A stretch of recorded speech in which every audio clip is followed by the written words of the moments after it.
Ang hirap pala. Pag ikaw lang yung lumalaban, yung ikaw lang yung nag-e-effort, ikaw lang yung nag-aayos, ikaw lang yung hindi sumusuko. Habang siya, parang okay lang, parang wala lang. Ikaw pagod na, pero kapit ka pa rin. Kasi umaasa ka na baka isang araw, piliin ka rin niya. Pero habang tumatagal, mas nararamdaman mo na ikaw lang talaga. Ikaw lang yung may pakialam. Ikaw lang yung nasasaktan. At ang pinakamasakit, alam mo na, pero hindi mo pa rin kayang bumitaw.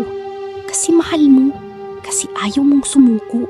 Pero minsan, hindi ka dapat lumalaban para sa tao na hindi naman lumalaban para sa'yo. Kaya kung pagod ka na, okay lang huminto.